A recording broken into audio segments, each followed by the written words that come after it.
noble sostén de la esperanza mía, fuente de vida eterna, tan solo el alma que en sus fuerzas fía tiene paz, tiene paz. Muchísimas gracias, Marcelo. Un saludo muy cariñoso para todos ustedes, queridos amigos, hermanos de la obra estudiantil en Argentina.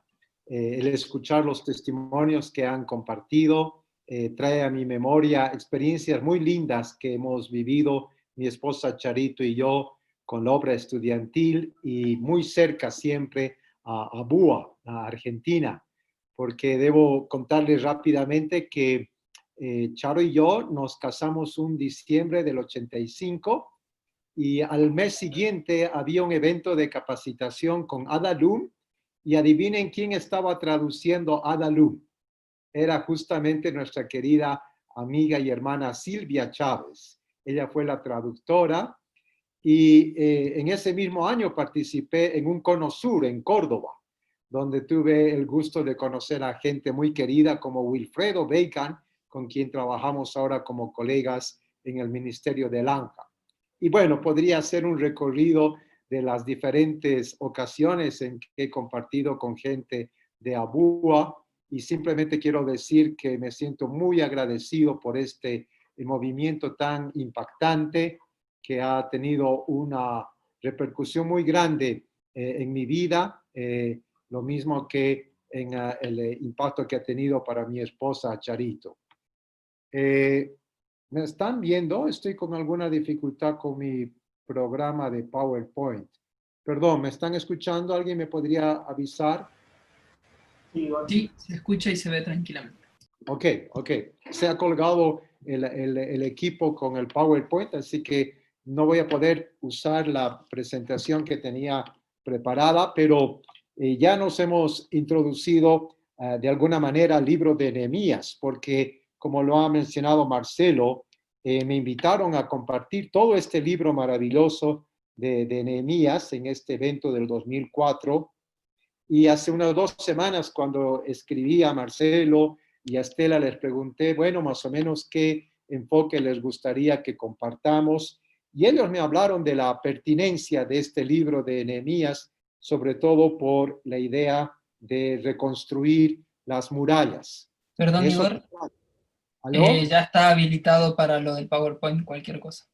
Sí, pero te cuento que se me colgó el PowerPoint y no estoy pudiendo presentar, así que lo lamento, voy a tener que prescindir, pero a ver, déjame ver. Perfecto, Sí. tranquilo nomás.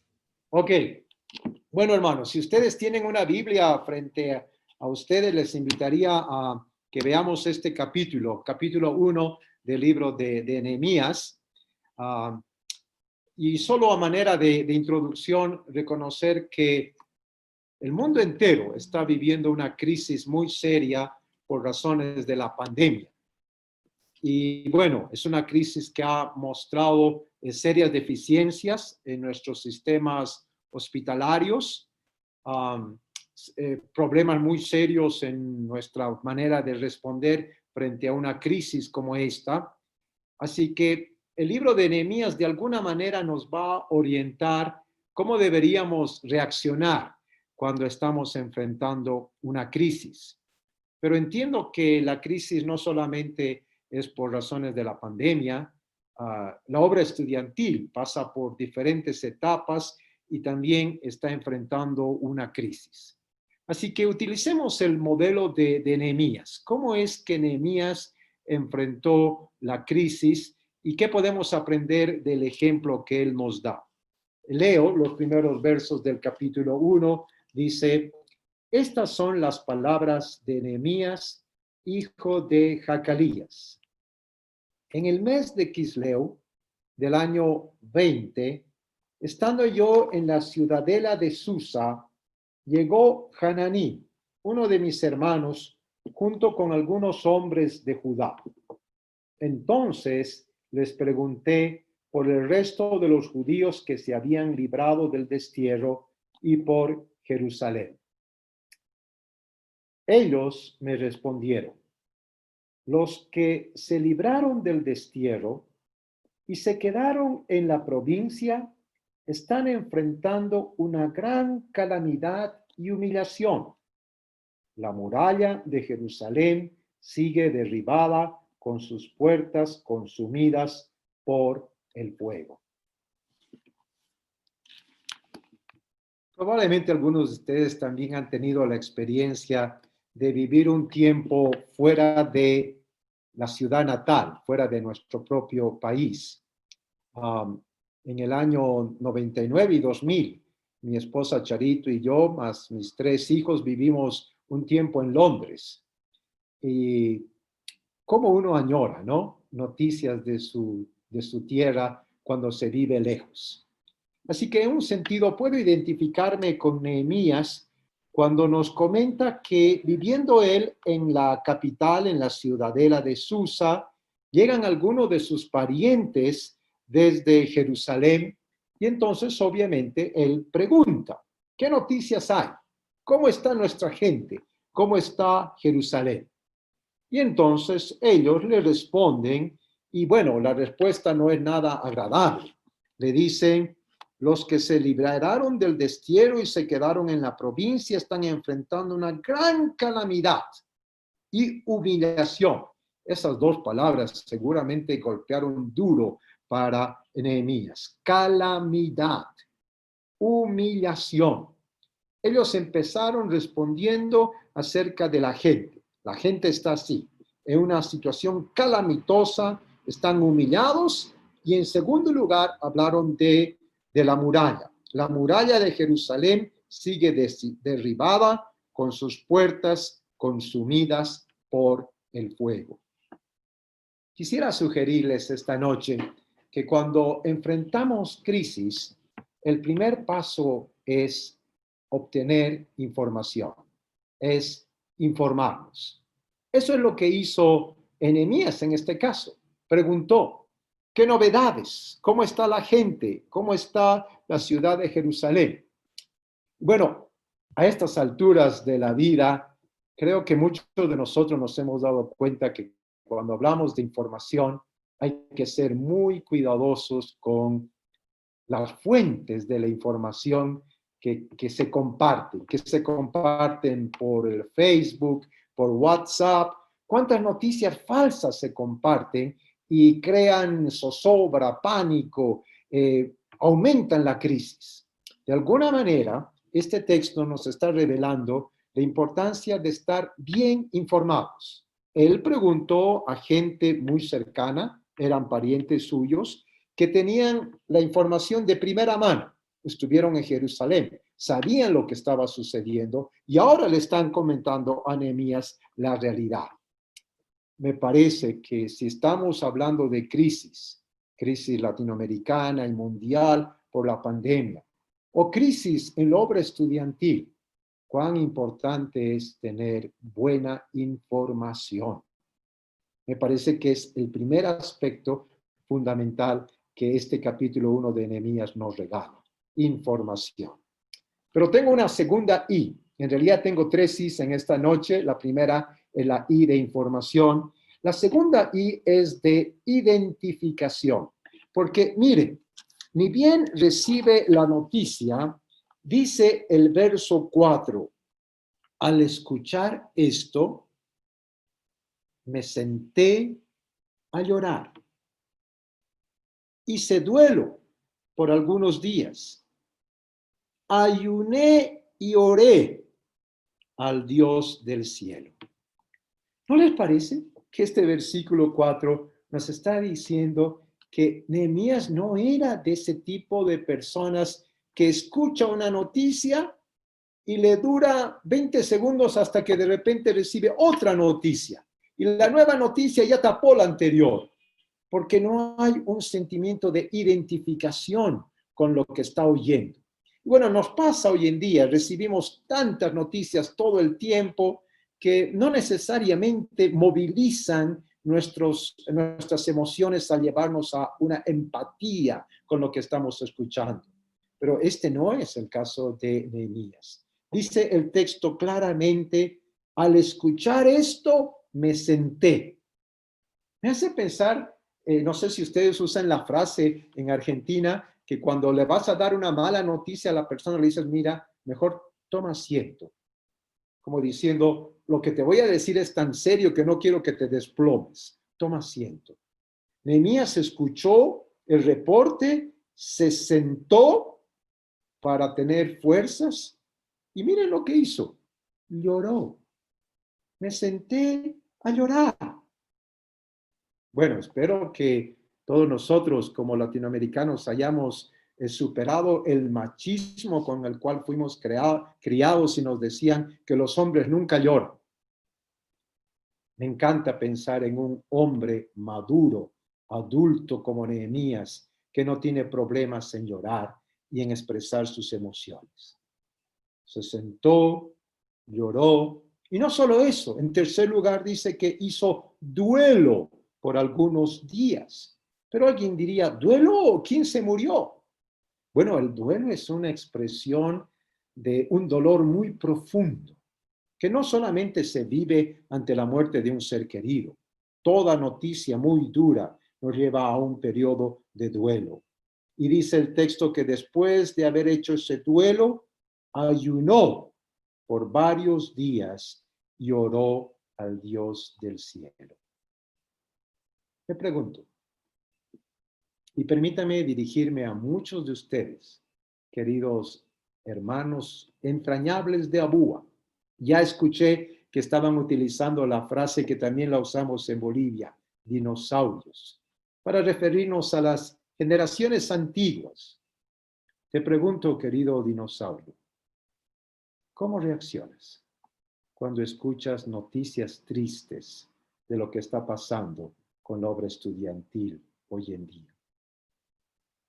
¿Hay lugar para la tristeza, para el duelo, para el llanto, para el ayuno? Espero que así sea. Porque no vamos a resolver las crisis simplemente escuchando y siendo indiferentes. Nehemías se informó, Nehemías se identificó. Y a partir del verso 5 hasta el final, verso 11, tenemos esta preciosísima oración de Nehemías. Miren algunos elementos de esa oración. Verso 5. Señor, Dios del cielo, grande y temible, que cumples el pacto y eres fiel con los que te aman y obedecen tus mandamientos. Miren cómo empieza adorando a Dios, reconociendo quién es Dios, el Dios del cielo, el Dios temible, el Dios que cumple sus pactos. Segundo lugar, hizo una súplica. Te suplico que me prestes atención, que fijes tus ojos en este siervo tuyo que día y noche ora en favor de tu pueblo Israel.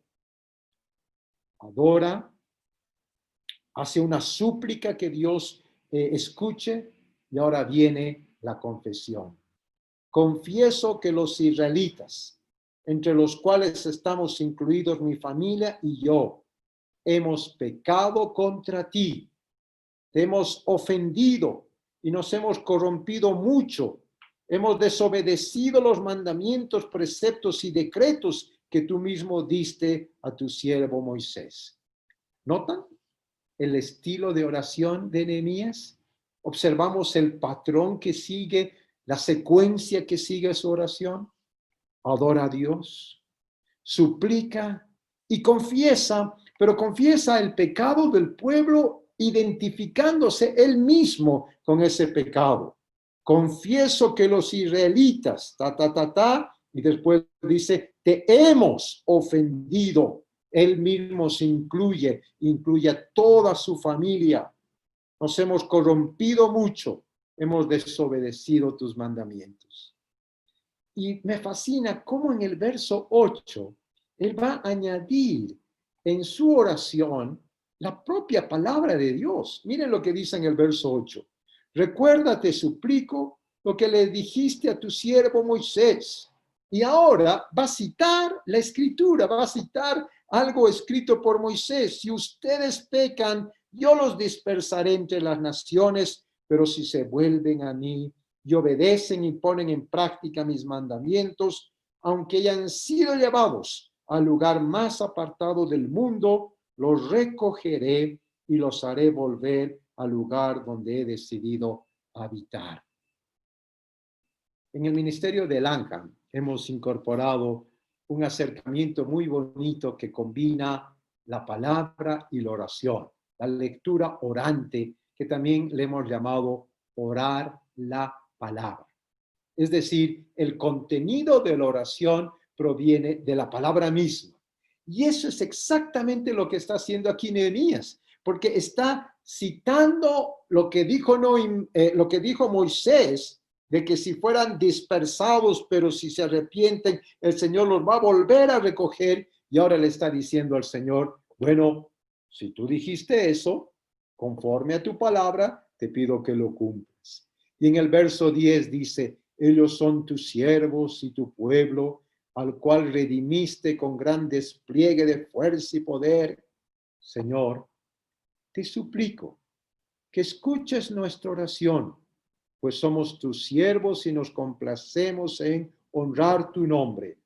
Y te pido que a este siervo tuyo le concedas éxito, tener éxito y ganarse el favor del rey, porque en aquel tiempo yo era copero del rey. Cuando uno analiza esta oración y sobre todo cuando nos damos cuenta de lo que dice en el 2.1 acerca del mes de Nisan, han pasado entre 3 a 4 meses entre lo que relata el capítulo 1 y lo que va a relatar el capítulo 2. En otras palabras, después de que Nehemías informó, se identificó, ha pasado por lo menos 3 meses en oración constante. Recuerden que el texto dice que ayunó, que oró de día y de noche. Seguramente adelgazó durante ese tiempo. Por eso es que en el capítulo 12 el rey va a notar que él tiene cara de enfermo. En ese periodo de intercesión, yo creo que lo que tenemos en el verso 5 al 11 es un resumen de lo que él ha estado orando. No es que de buenas a primeras oró así, sino aquí está como en el diario de Nehemías un resumen de lo que ha estado orando. Y seguramente al principio su oración era simplemente, haz algo por nuestro pueblo, hemos pecado, nos hemos equivocado, pero a medida que va orando, empieza a darse cuenta, no es casual que yo sea el copero del rey. Y por eso al final de su oración le pide, Señor, que tenga éxito y pueda ganarme el favor del rey. A medida que él iba orando, un plan empezó a surgir en su mente. Una oración diciendo, Señor, por algo tú me has colocado con acceso directo al rey. Dame tu bendición. Y yo creo, sinceramente, que las diferentes circunstancias y situaciones en las cuales nosotros estamos no son en vano. De alguna manera Dios quiere utilizar la situación en la que tú estás para hacer algo, para enfrentar la crisis, para darle una solución. Qué modelo tan precioso, el de Nehemías. De hecho, yo quisiera invitarles que este libro se convierta en nuestro manual de estudio en los próximos meses, porque la crisis que está enfrentando Abúa tenemos que resolverla siguiendo el patrón bíblico. Y el patrón bíblico es informarnos, identificarnos e interceder. Cuando Nehemías enfrentaba una crisis, su posición favorita era estar de rodillas. ¿Cuál es tu posición favorita en medio de la crisis que estamos enfrentando? Dios bendiga ricamente su palabra. Muchísimas gracias.